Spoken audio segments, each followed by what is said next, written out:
رمضان کا بابرکت مہینہ اپنے اختتام کو پہنچ چکا ہے۔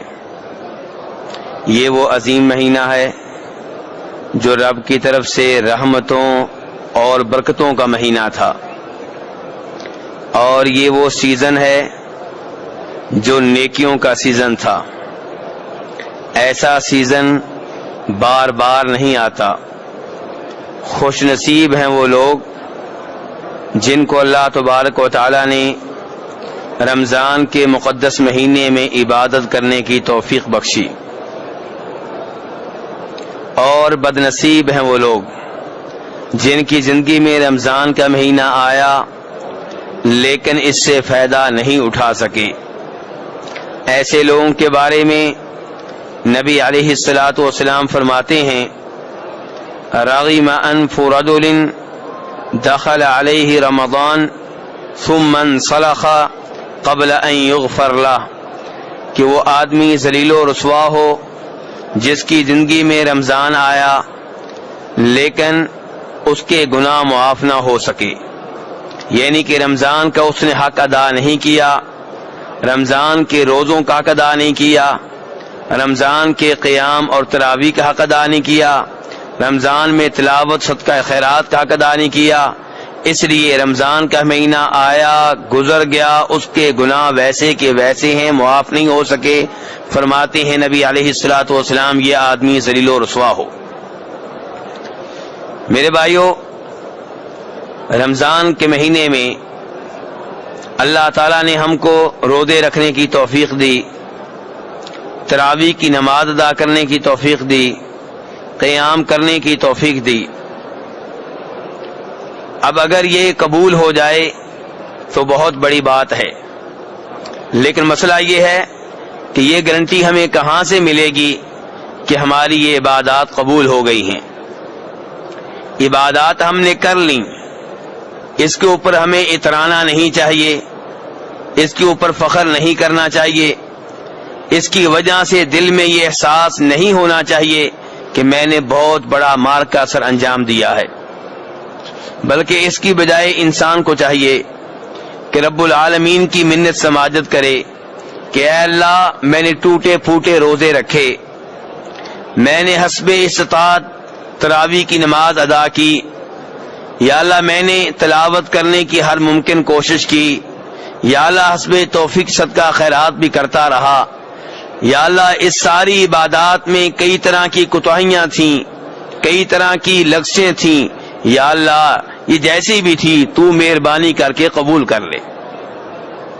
میرے بھائیو، ابراہیم علیہ الصلوۃ والسلام ابو الانبیاء، نبیوں کے باپ، اور ان کے صاحبزادے جناب اسماعیل علیہ الصلوۃ والسلام، باپ بیٹا دونوں اللہ کا عظیم گھر بیت اللہ تعمیر کر رہے ہیں۔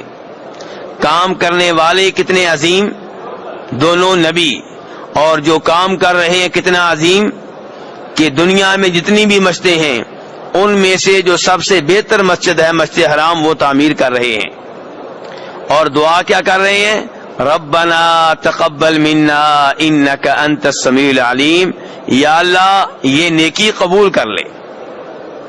پتہ یہ چلا کہ اگرچہ آپ اللہ کا گھر تعمیر کر رہے ہیں، اگر اللہ قبول نہ کرے تو آپ کیا کر لیں گے؟ اگر رب العالمین آپ کی نیکی آپ کے منہ پہ دے مارے تو پھر اتنا تھکنے کا کیا فائدہ ہوگا؟ اس لیے روزے رکھنے کے بعد، رمضان میں عبادات کر لینے کے بعد، اب اللہ کی منت سماجت کرنی چاہیے کہ یا اللہ ہماری یہ عبادات قبول کر لے۔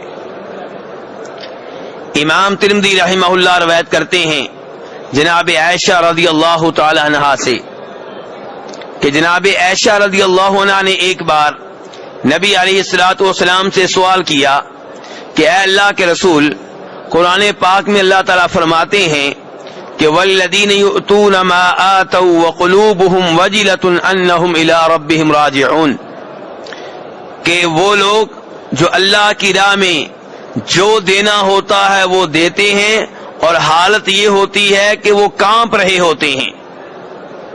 جناب عائشہ نے کہا اللہ کے رسول یہ کون لوگ ہیں؟ ایک طرف اللہ کی راہ میں دے رہے ہیں، مال خرچ کر رہے ہیں، پھر بھی کانپ رہے ہیں، ڈر رہے، کون ہے یہ؟ کیا یہ بدکار ہیں، چور ہیں، ڈاکو ہیں، کون ہیں؟ تو فرمایا نبی علیہ الصلوۃ والسلام نے، صدیق کی بیٹی یہ چور نہیں ہے، یہ ڈاکو نہیں ہے، یہ بدکار نہیں ہے، یہ اللہ کے وہ عظیم بندے ہیں جو اللہ کی راہ میں خرچ کرتے ہیں، ڈر رہے ہوتے ہیں، کانپ رہے ہوتے ہیں کہ خرچ تو کر رہے ہیں، پتہ نہیں آسمان والا قبول کرے گا کہ نہیں کرے گا۔ میرے بھائیوں، اہم بات یہ نہیں ہے کہ آپ نے کتنے حج کر لیے، اہم بات یہ نہیں ہے کہ آپ نے رمضان میں کتنے عمرے کیے، اہم بات یہ نہیں ہے کہ آپ نے رمضان میں کتنے قرآن پاک ختم کیے، اہم بات یہ نہیں ہے کہ آپ نے رمضان میں کس قدر قیام کیا، اہم بات یہ ہے کہ رب کے ہاں یہ عبادات قبول ہوئی کہ نہیں ہوئی۔ تو میرے بھائیوں، اس لیے ہر وقت رب العالمین سے دعا کرتے رہنا چاہیے کہ یا اللہ یہ ٹوٹی پھوٹی عبادات قبول کر لے۔ میرے بھائیوں، عبادات کے قبول ہونے کی نشانی یہ ہوتی ہے کہ انسان مزید عبادت کرتا ہے۔ عبادت قبول ہونے کی ایک نشانی یہ ہوتی ہے کہ انسان کو عبادت کرنے میں لطف آتا ہے، مزہ آتا ہے۔ اگر آپ نے رمضان میں روزے رکھے، رمضان میں تراویح پڑھتے رہے، قیام کرتے رہے، صدقہ خیرات کرتے رہے، اور رمضان کے بعد فرض نمازیں بھی نہیں پڑھ رہے، یہ اس بات کی علامت ہے کہ رمضان کی عبادات قبول نہیں ہوئی۔ کیونکہ جس کی عبادت قبول ہوئی ہوتی ہے اللہ اسے مزید عبادت کرنے کی توفیق بخشتے ہیں۔ وہ یہ نہیں سوچتا کہ رمضان کا مہینہ چلا گیا، کہانی ختم ہو گئی۔ امام حسن بصری رحمہ اللہ فرمایا کرتے تھے، کتنے برے ہیں وہ لوگ جو اپنے رب کو رمضان میں پہچانتے ہیں، رمضان کے بعد پہچاننے سے انکار کر دیتے ہیں۔ جو رمضان میں ہمارا رب تھا، کیا اب وہ رب موجود نہیں ہے؟ موجود ہے، ہمیشہ سے ہے، ہمیشہ تک کے لیے ہے، ازل سے ہے، اب تک کے لیے۔ اس میں کوئی شک و شبہ نہیں ہے کہ رمضان کے مہینے میں عبادت کے اپنے فوائد ہیں، اپنے فضائل ہیں، لیکن رمضان کے بعد انسان فرض نمازیں بھی چھوڑ دے، رمضان کے بعد انسان حرام کام کرنا شروع کر دے، کبیرہ گناہ کا ارتکاب کرے، میرے بھائیوں بہت بڑی بدنصیبی ہے۔ بڑی مشکل سے رمضان میں عبادات کی اور عید کے دن سے انسان ان عبادات کو ضائع کرنا شروع کر دے، گندی فلمیں دیکھے، غیر عورتوں کو دیکھے، میوزک سنے، گانے سنے، جوا کھیلے، بدکاری کرے، غیر عورتوں کے پاس بیٹھے، غیبت کرے، جھوٹی گواہیاں دے، سود لے، سود دے، رشوت لے، رشوت دے۔ ایسے آدمی کے اوپر رمضان نے کیا اثر ڈالا ہے؟ رمضان کا مہینہ تو اس لیے آیا تھا کہ اس کو عادت پڑ جائے ہمیشہ ہمیشہ کے لیے گناہوں سے دور رہنے کی۔ اللہ تعالیٰ فرماتے ہیں قرآن پاک میں، یا ایھا الذین آمنوا کتب علیکم الصیام کما کتب علی الذین من قبلکم لعلکم تتقون۔ اے ایمان والو، تم پہ روزے فرض کیے گئے ہیں جیسا کہ تم سے پہلے لوگوں کے اوپر فرض کیے گئے تھے۔ کیوں؟ لعلکم تتقون، تاکہ تم متقی بن جاؤ، پرہیزگار بن جاؤ، تمہیں گناہوں سے دور رہنے کی عادت پڑ جائے۔ رمضان کا مہینہ یہ عادت ڈالنے کے لیے ہے کہ کیسے گناہوں سے دور رہنا ہے، اور اس عادت سے آئندہ 11 مہینوں میں فائدہ اٹھانا ہے۔ یہ نہیں ہے کہ انسان سوچے 30 دن ہیں، ان 30 دنوں میں اپنے آپ کو باندھ کر رکھوں گا اور رمضان کے بعد پھر وہی گناہ، پھر وہی غلطیاں، پھر وہی شیطان کی اطاعت۔ نہیں میرے بھائی، رب العالمین کو رمضان میں راضی کیا ہے، اب اسے ناراض نہیں کرنا۔ معلوم نہیں کہ آئندہ رمضان ہمیں ملے کہ نہ ملے۔ رمضان کے مہینے میں آپ نے بڑی محنت سے عبادت کی ہے، اب اس عبادت کو ضائع کرنا کہاں کی عقل مندی ہے؟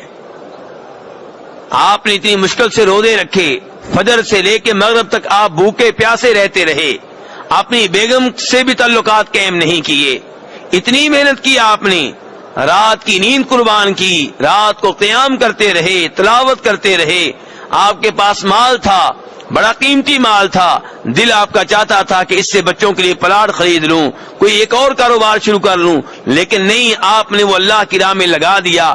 اب اسے ضائع کرنا میرے بھائیو یہ بہت بڑی بیوقوفی ہے۔